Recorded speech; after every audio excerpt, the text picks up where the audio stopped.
My first question is a follow-up to my question about Nietzsche last week. In The Birth of Tragedy, Nietzsche's answer to the problem of Socratism is a revival of a tragic conception of life, which at the time Nietzsche thought would be achieved through art. In Kaczynski's writings, he sees the only way out of the predicament of the technological society to be the complete destruction of technology, while the underlying understanding of technology, or Socratism, is in some ways similar, as you explained last week in the AMA, the solutions are totally different. Nietzsche traces the problem of Socratism back to a change from the tragic man to the theoretical man, for which Socrates was the catalyst. As far as I understand, Kaczynski does not have a similar concept, and for him, human nature remains constant, as he seems to view it largely in terms of biology. This means that technology is the problem in itself, not a product of a change in culture. Therefore, the only solution is its utter destruction. What do you think about Nietzsche's proposed answer to Socratism versus Kaczynski's answer to the question of technology? Now, this is a great question. I mentioned last week that you could easily write a very good book on the problem of Nietzsche and technology.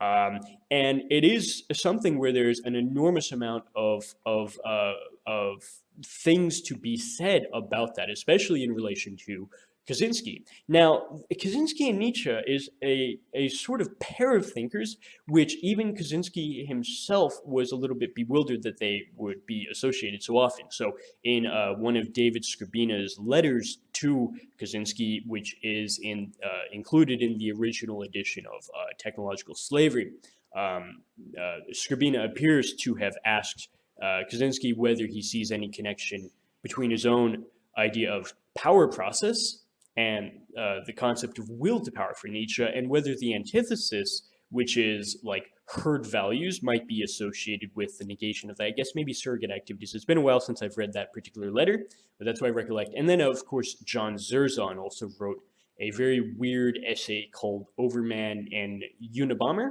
in which he listed out comparisons between Kaczynski and and Nietzsche. I'm sorry, and one of these connections was Nietzsche attacks the ressentiment of Christianity, and Kaczynski attacks the feelings of inferiority of leftists.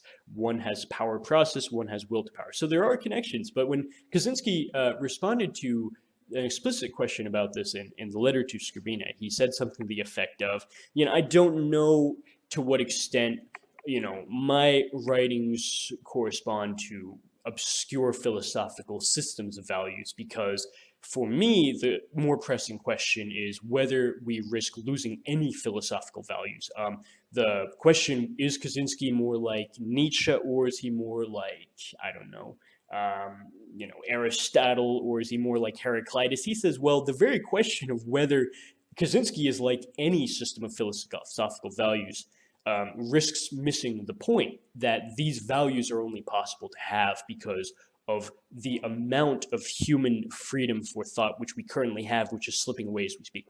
That's why Nietzsche's emphasis on the aesthetic is something Kaczynski also warned people would not even be possible, not only for the robots who would replace us in that a robot interpreting even the greatest novel, like say Don Quixote or Crime and Punishment by Dostoevsky, interpreting it would not interpret it as a work of art. It would only interpret it as a technical problem. How do you pixelate this on a screen, and things like that? And the very idea of having the aesthetic experience is something which is in risk. It's at risk of slipping away, not only for the robots, who are obviously deprived of that by nature, but even for the kind of humans of the future. You don't have to literally replace every human with a robot to lose the ability to experience art. Kaczynski warned the argument that we should preserve the industrial civilization for no reason except that that's the only way to keep having symphony orchestras to perform,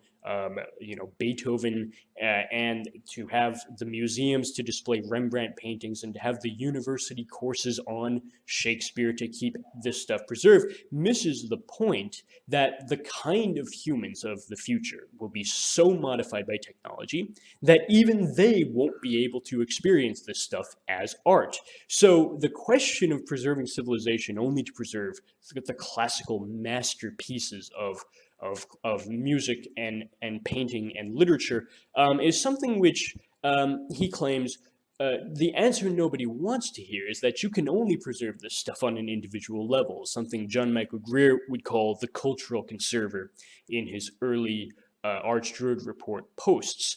And the subtle difference, I think, which you do a great job of pointing out here between Kaczynski and Nietzsche, really comes down to the question of, for Nietzsche, the aesthetic is being, basically. Because being is will to power rather than substance, you can't actually approach it except with the aesthetic criteria in which you're only asking, is it beautiful? So the theoretical attitude towards the world is largely basically the scientific attitude in which the ultimate question is it real? Okay, so when you see fossils in a museum of some dinosaur, you don't ask yourself necessarily, are they beautiful? You ask, are they real? Okay, because that's the scientific question, and it does pose a huge problem, by the way, if they're not real. If they're counterfeits, then they're no longer what they seem to be. They're not dinosaur bones. Okay, so that's the theoretical attitude. The practical attitude is, what should I do? You have an ethical dilemma, such as the stupid like philosophy 100 questions you ask in your introductory course in college, like, if you could go back in time and kill Joseph Stalin when he was a baby, would you do it to save all of the millions he killed? But then you'd have to kill a baby who hadn't yet killed anybody, and that would in itself be unethical. So given this hypothetical dilemma, you have to act. Either you go back in time and you kill Stalin, or you resist doing that for ethical reasons, and then millions died. Okay, these stupid hypothetical questions don't have a theoretical standpoint; they have a practical standpoint, in which the question is, what should I do? Okay, and the aesthetic is neither of those. If you see a great work of art, you don't ask yourself, is it real? You don't even ask yourself, what should I do on a practical level? You simply ask, is it beautiful? And Nietzsche radicalized this by saying, no, that's not only viewing paintings in a museum or experiencing an amazing performance of Mozart in a concert hall, or reading an amazing epic poem by Dante. That's everything. Because all is will to power rather than substance, the aesthetic is not a deviation. That's the way you can actually, in a certain sense, see being qua being. Right? And Kaczynski warns that that is not something to be taken for granted, let alone universalized, in that for Kaczynski, the ability to have the aesthetic experience is not necessarily a glimpse into being qua being. It is something rather which we have today as a privilege, only because we're still human enough to be able to do it, of course, on a very limited basis, in that so much of what seems to be art is actually just surrogate activity, which means it is technology. So, not to almost sound like Adorno, but there is something to this idea that so much of what passes as art within the mainstream is actually just commodity. It is culture industry.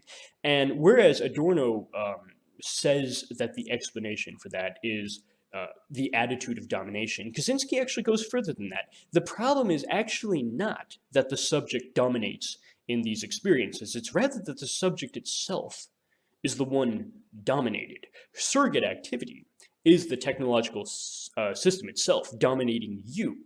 And these pseudo experiences of the kind of junk pumped out by the culture industry.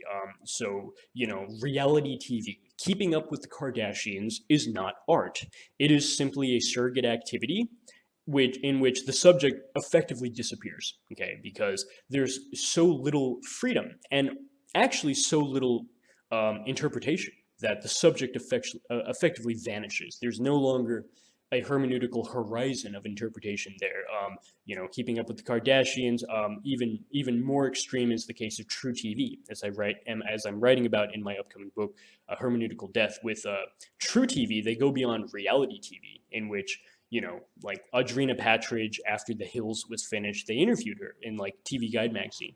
And she said, yeah, all of the fights in The Hills were basically fake. They were afraid that if we actually just lived our daily lives, it would be too boring.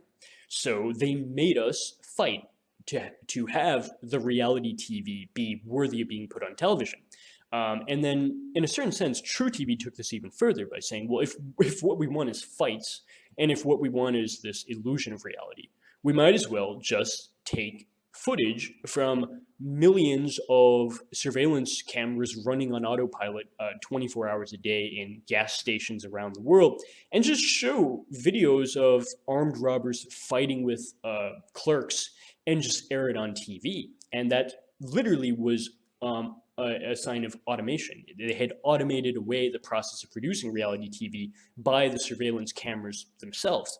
And you could see this tendency for technology to become bigger as this progresses, rather than the subject getting bigger, as exactly what Adorno gets wrong.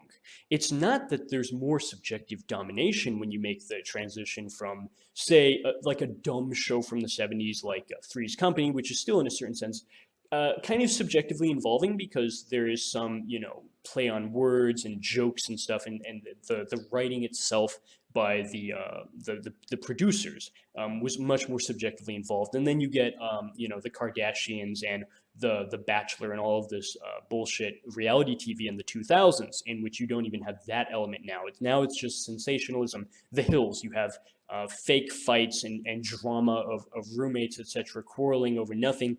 And then it becomes just True TV, in which now it's simply the fights, and it's not even staged. It's just real violence happening in random locations around the world, people falling off bulls and getting mauled at rodeos, and that's what you air. And that is indeed something in which the aesthetic disappears. You no longer have art. At that point, you certainly don't have great art like you would with Moby Dick and Mozart and Rembrandt. Okay, what you have there is the loss of art, precisely because the hermeneutical horizon has disappeared. And I wrote in my third book, Philosophy of Kaczynski, about how Kaczynski's understanding of morality also depends on this hermeneutical question of, is there a gap in which the subject must intervene? For Kaczynski, the conventional morality is a set of explicit rules dictating what you have to do in a given situation. But the natural morality is not that. It's a set of principles, largely coming down to fairness. And the gap between having this principle and having to decide how to apply it within a situation, or whether to make an exception if you have to, like we might assume Kaczynski understood his own actions to be exceptions, which had to be taken. When that gap disappears, as it's hardwired to do within technology, the subject doesn't become, bigger or more dominating. The subject simply disappears. Okay, so let me see if there's anything else in this question. Kaczynski, it's biology. And therefore, I would agree with that in the sense that for him, the power process has a need going back to biology, which cannot simply be incorporated into this broader concept of the aesthetic, as Nietzsche would argue. So Kaczynski does insist on the reasons behind having this need to go through the power process, and he even says the principles of morality might have some biological basis, okay, as a certain type of theoretical justification for their existence. But this is exactly what allows you to have the aesthetic experience, because you can only have that if you preserve that human nature, even on a biological level, which of course the technological system is hardwired to negate, even in things which seem beneficent, like all of these risky innovations in the pharmaceutical industry, which negate that by tampering with a complex system. You're right, the subject will disappear. So this is something which, once again, you could have a much larger discussion on, and I think that a lot of this will be addressed in a certain level within my upcoming book, Hermeneutical Death. But I think ultimately you're right that Kaczynski argues nothing short of destruction is going to be necessary, because the Adorno fantasy of, well, everybody will just have this sort of aesthetic enlightenment in which we all have mimesis, or really for Adorno, it's not everybody, it's just the good people. His fellow elites within the academic industry will rise above culture industry to appreciate some sub niche of classical music which nobody else knows about because they're not sophisticated enough. That is not good enough for Kaczynski. For him, you have to actually destroy the system if you want to have the aesthetic experience at all. So that is a great question. Thank you for that.